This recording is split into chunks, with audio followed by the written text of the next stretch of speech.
Ngayon kasama natin live rito sa studio ang national team veteran long distance runner na si Sunny Wagdos na muling nagbigay karangalan sa bansa matapos siyang maiuwi ang tansong medalya sa kanyang ika-4 na sunod na salang sa Southeast Asian Games nitong Desyembre. Good morning, Sir Sonny, Good and welcome morning po. to Good morning, PTV Sunny.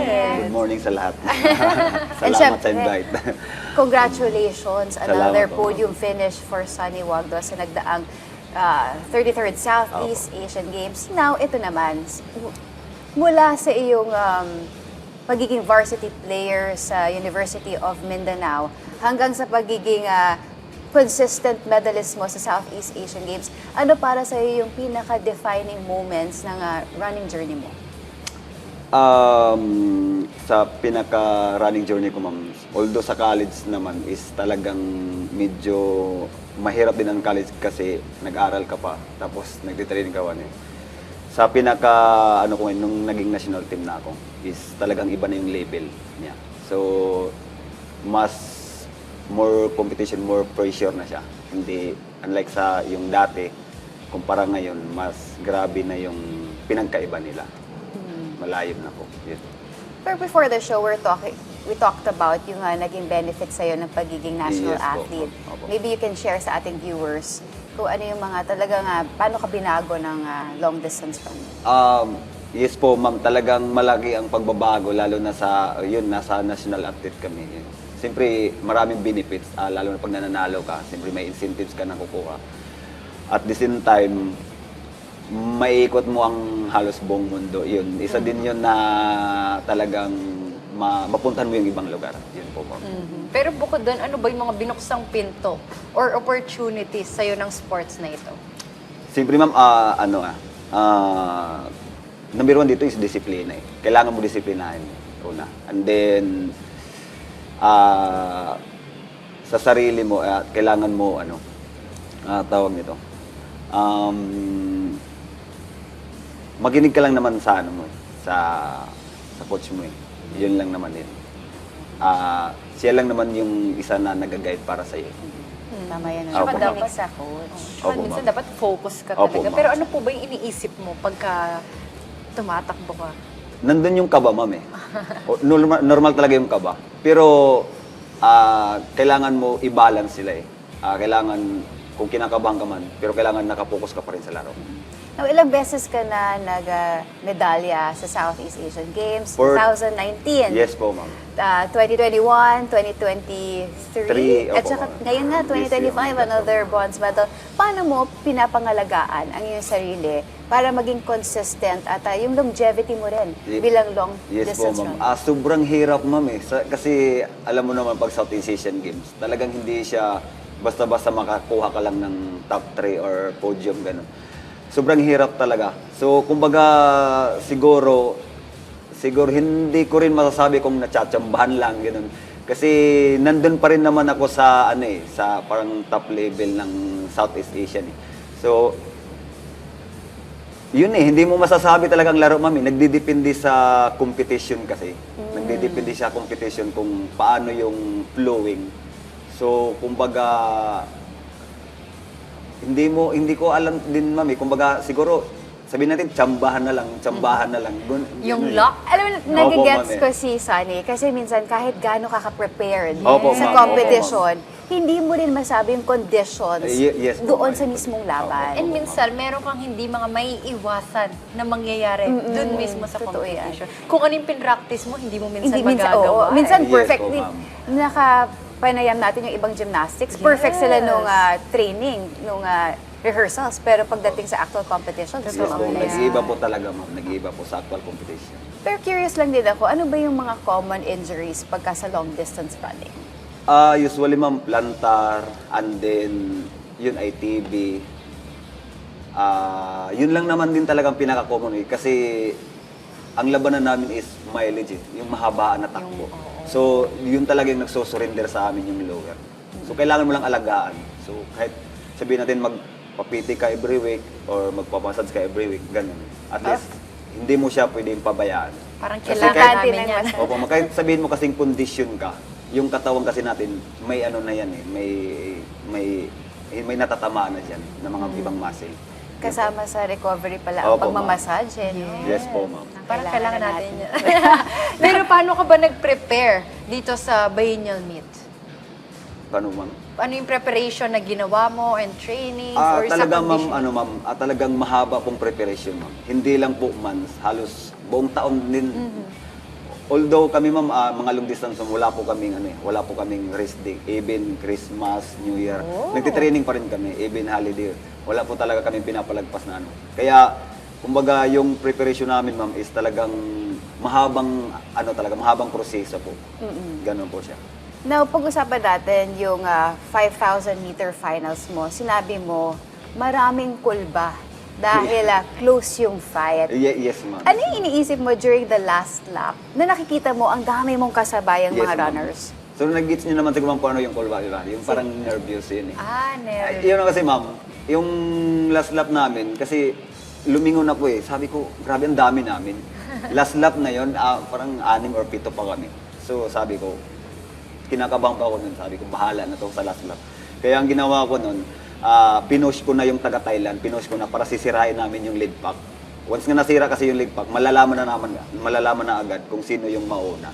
Yun, nung last lap. Kaya sabi ko, nung nasa last 200 kami, 4 na lang kami. Sabi ko, kaya ko na itong isa, kaya ko na itong isa. Kasi hindi ko kakayanin talaga, ma'am, doon, ma'am, yung Thailand, saka yung partner kong Pilam na si Yasin Germali.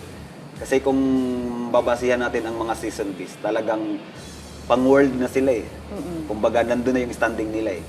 Pero ako, kahit sabihin natin na ganun yung ano nila, standing is, nagbabase pa rin ako sa, depende sa condition pa rin. So, kailangan talagang meron kang strategy na Yes po, ma'am. during the last 200 meters, sirain mo na. Basta Yes po, ma'am. lumayo ka na. Opo, Ganda ma'am. ng mindset niya na Oo. ganon, partner. At kahit binanggit mo kanina na pang-world na sila, Yes po, ma'am. sumabay ka Oo. sa mga Talagang world. laban. Yes. Opo, ma'am. Now, sa tingin mo ba, when it comes to long distance running, especially dito sa finals, kasing importante ng speed, yung positioning and pacing mo. Yes po, ma'am. At ano yung epekto nito? During that moment, ano ba yung plano mo at how did you execute it during the finals? Yes po, ma'am. Ito talagang pinaka-importante as a long distance. Hindi lang stamina ang labanan, hindi lang magpabilisan sa yung pacing, ma'am. Kailangan may pang last kick ka rin, yung sinasabing last kick. So, kung may panghulihan ka talaga, na pang-speed talaga, sigurado din, ma'am. Kaya mo talagang kukunin yung podium. Once nga hindi ka pa nauubusan dun sa last kick na yun. Pero usually kasi, ang nangyayari kasi, wala na eh. Yung patapos ka na, ubos na rin eh. So kailangan marunong ka rin mag-manage ng ng lakas mo. So kailangan naka-mindset na rin sa'yo na kailangan pagdating ng last lap may ano pa ako reserve. Oo. Yun po, ma'am. Ay, lagi ko yan naririnig sa mga runners, kailangan may reserba ka. Ay, yes Huwag po, mo ma'am. talagang ibuhos lahat Yes during po, the ma'am. first lap, lalo na Opo. pag long distance. Opo. Sa huli, dapat may talagang last kick ka pa. Now, ang tagal mo na lumalaban sa Southeast Asian Games. Ano yung mga nakita mong pagbabago sa SEA Games? I mean, like for EJ Obiana, sabi niya, mas humihigpit yung Yes po, labanan. ma'am. Opo, ma'am. Mas madaming bago, mas madaming bata. Opo, ma'am. For you, ano yung nakita mong mga pagbabago? Talagang malaki yung pagbabago, ma'am, kasi yun nga, kagaya nga kay AJ. Dati nga, kay AJ, basic lang sa kanya yung pole vault. Ngayon, mismong sa sa champion, pinag-agawan na nila eh. Dati sa kanya, sa ano po talaga, ma'am, sa Southeast Asian Games ngayon, talagang malaki yung pinagkaiba na kumpara nung dati ko at sa ngayon. Kasi nag-i-innovate kasi, nagbabago kasi yung program. Kumbaga, marami ng parang scientific method na nangyayari. So, ang nangyayari sa mga running ngayon, talagang patagal na patagal, lumalakas na ng lumalakas. Ganun po siya, ma'am. So, pagdating ng competition, talagang sobrang ano na talaga ang ng mga runner ngayon, competitive na talaga. So, hindi na sila basta-basta lang na. Yun po, ma'am. Gaya na nga ng sinabi mo na marami ng mga runners na bata, mabilis Yes na, po, ma'am. nag-innovate na. Yes, How ma'am. did you adjust? I mean, definitely, the mere fact na nagpo-podium ka, ibig sabihin nakasabay ka sa kanila. Yes po, ma'am. Ano po, ma'am kahit sabihin natin na bata pa sila, kumbaga, yun nga, nandun pa sila, bata pa sila, tapos ako may edad na. Sabihin natin, gamitan natin ng veterans move na lang, ma'am. Parang ganun eh. Kumbaga... Experience Yes mo. po, ma'am. Gamitan lang ng yun. Siyempre sa experience talaga, parang matagal na kasi ako sa tumatakbo. So kumbaga alam ko na yung flowing. So alam ko na yung mangyayari. So doon na lang yun na lang yung panlaban ko sa kanila mo. Which is Yun po. tama naman. Pero sa tagal mo nang tumatakbo, sabi mo, ano ba yung mga challenges or hirap na pinagdaanan mo na? Or personal All- sacrifice? Lahat ma'am eh. Lahat talaga ng competition, lahat talaga ng training talagang mahirap eh. So ang ginagawa ko na lang is naka-mindset lang yung utak ko na everyday condition. Yung body ko, everyday condition. Every time na magte-training kami, dapat nasa condition ako. Hindi pwedeng wala akong condition kasi wala eh.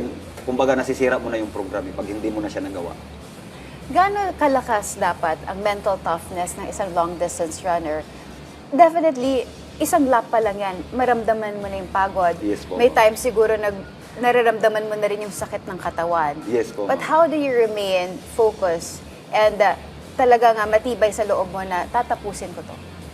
Yun nga po ma'am, hindi mo kasi siya na paper pick ng ayos pagdating ng laro kung wala kang tamang proseso sa training. So yun nga po ma'am, once nga na-perfect mo yung training program, pagdating ng laro, may laban ka talaga. Anong iniisip mo during the running? Yung iba kasi kumakante. Di ba? Oo, ma'am. Para matapos nila. Yung iba kinakausap yung Sarili, sarili. Kaya oo. ko to.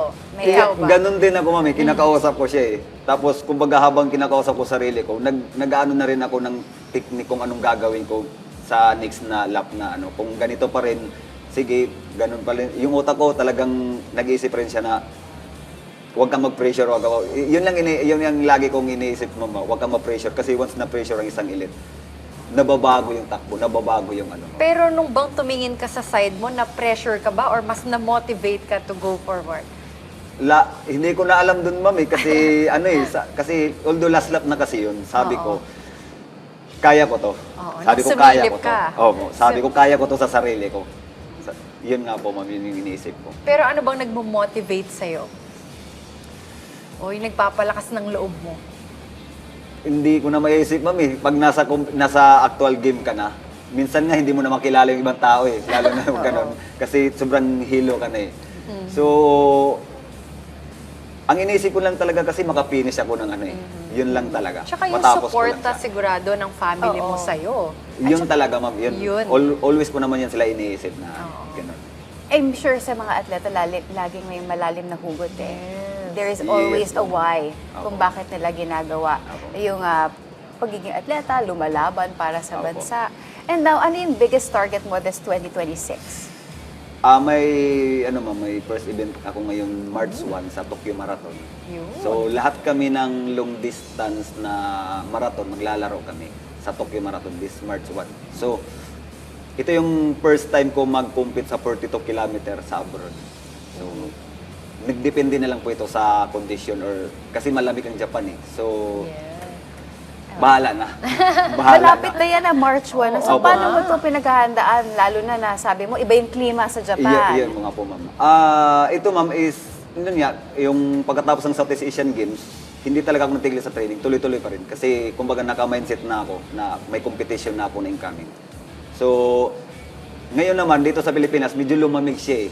Oo, Di ba di ba? napansin niyo, Yung ma'am? panahon. Medyo lumamig. Kaya sabi ko, medyo okay na siguro to. Madap-adap ko na siguro ang Japan. Huwag lang mag-negative. Huwag lang Totoo mag-negative yan. kasi Yun iba rin yung ano nun eh, yung Opo, ma'am. demand Opo, nun sa lungs natin, Opo, sa ma'am. air natin, di Tsaka ba? yung kondisyon ng katawan Opo. mo. Pero, Sige. Pero ako, ito, tanong ko sa'yo, how does it feel to represent the country? Siyempre, buong bansa, buong Pilipinas na. Yun nire-represent Opo, mo. ma'am, talagang once na dinala mo yung flag ng Pilipinas pagdating sa ibang bansa, talagang kinakabahan pa rin kami. Although, yun, pero proud talaga kami na lalo na pag nakapodyum ka, hawak-hawak mo yung flag. Nakakaiyak talaga.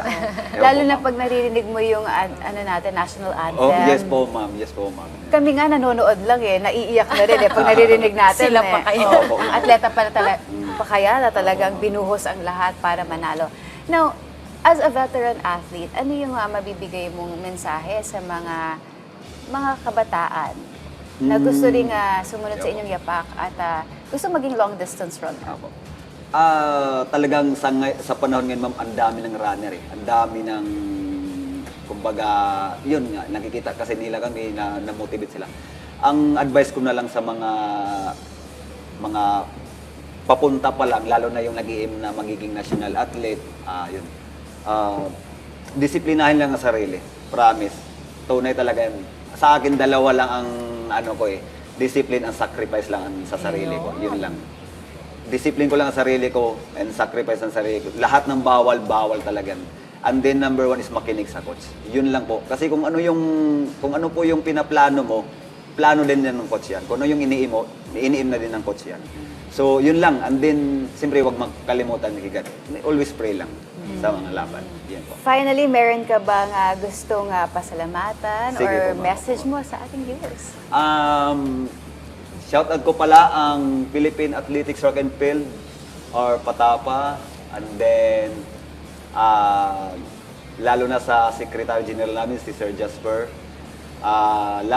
Sa mga long distance team, lalo na sa coach namin, na talagang laging sumusuporta sa amin na kahit kung nahirapan man kami, lalo na siya nahirapan din siya, lalo na paglumura namin ng malayo. Coach, maraming salamat. Eduardo Buenavista, siya po yung record holder natin ng 42K, half marathon, 10 kilometer, and 5,000 and then 3,000. Coach, maraming salamat. At sa pamilya ko, maraming salamat sa pag-support niyo sa akin. Alam kong walang tigil yan, walang humpay yan sa inyong pag-suporta sa akin. Maraming salamat. Lalo na dito sa PTV, maraming salamat sa inyong lahat po. Salamat sa invitation po. On that note, maraming salamat and it's such an honor na nakausap ka namin this Opo, ma'am. morning. And again, congratulations. Yes, congratulations. Salamat po, And ma'am. more medals to come. Totoo yan. At syempre, magpa-fun run na rin kami. Oo. Ayun. At magpapacoach kami. Sa'yo. Of course, walang iba. Sunny Wagdo. Pero alam mo, partner, ang daming mga nag-start sa fun run tapos nag-runner. Oo, kasi nagustuhan nila. Nagustuhan nila, na-enjoy nila. Opo. Kaya mag-fun run tayo. Malapit na. Pero hindi ko Coach, kaya paano yung ba yan? KM niya, partner. Hanggang 42 kilometers. Oo, hanggang mga 5 lang. 3. 3 tayo. Pero kung may 1, pwede na rin.